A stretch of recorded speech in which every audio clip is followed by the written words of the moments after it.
क्या आपको लगता है कि आपके काफ़ी मेहनत करने के बाद भी आपको सफलता नहीं मिल पा रही है और भगवान आपके ही लाइफ में इतना संघर्ष क्यों दे रहे हैं और आपको ही जीवन में इतना संघर्ष क्यों करना पड़ रहा है, जबकि दूसरों को कम मेहनत करने के बाद भी उन्हें जल्दी सफलता मिल जा रही है। तो इस कहानी को पूरा ज़रूर सुनिए, क्या पता आपको आपके सवाल का जवाब मिल जाए।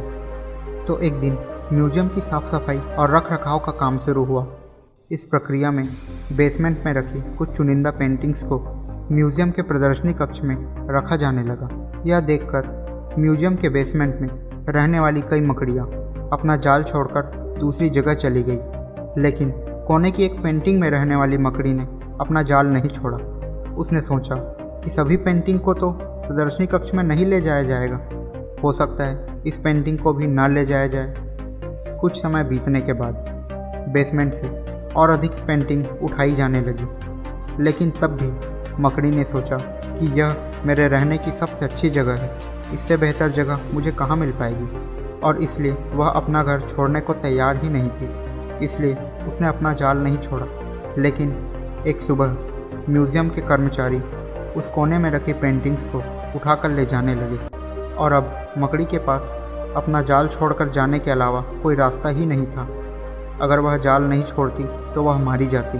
बुरे मन से उसने इतनी मेहनत से बनाया अपना जाल छोड़ ही दिया और म्यूजियम से बाहर निकलने के बाद वह कई दिनों तक इधर उधर भटकती रही। वह म्यूजियम के अपने पुराने घर के बारे में अक्सर सोचा करती थी और दुखी हो जाया करती थी।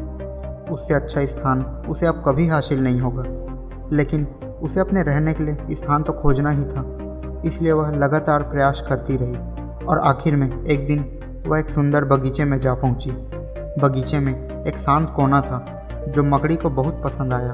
उसने फिर से मेहनत शुरू की और कुछ ही दिनों में वह पहले से भी सुंदर जाल बनाकर तैयार कर लिया। यह उसका अब तक का सबसे खूबसूरत घर था और अब वह खुश थी और सोच रही थी कि जो हुआ अच्छा ही हुआ, अन्यथा उसे इतने सुंदर स्थान पर इतने सुंदर घर में कभी नहीं रह पाती। इसके बाद वह अपने नए घर में खुशी खुशी रहने लगी। तो इस कहानी से हमें यही सीख मिलती है कि कभी कभी हमारे जीवन में ऐसा कठिन समय आता है जब हमारा बना बनाया सब कुछ बिखर जाता है। यह हमारा व्यवसाय, नौकरी, घर परिवार या रिश्ता कुछ भी हो सकता है। ऐसी परिस्थिति में हम अपनी किस्मत को कोसने लगते हैं या भगवान से शिकायतें करने लग जाते हैं कि भगवान ऐसा तुमने हमारे साथ ही क्यों किया। लेकिन वास्तव में कठिन परिस्थितियाँ हमारे हौसले की परीक्षा लेती हैं।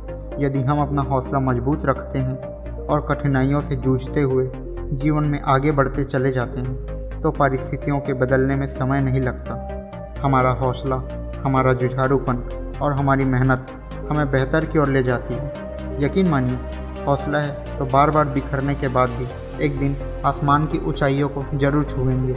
तो अगर आपको ये कहानी पसंद आई तो प्लीज़ इस वीडियो को लाइक करिए और हमारे चैनल को सब्सक्राइब भी कर सकते हैं।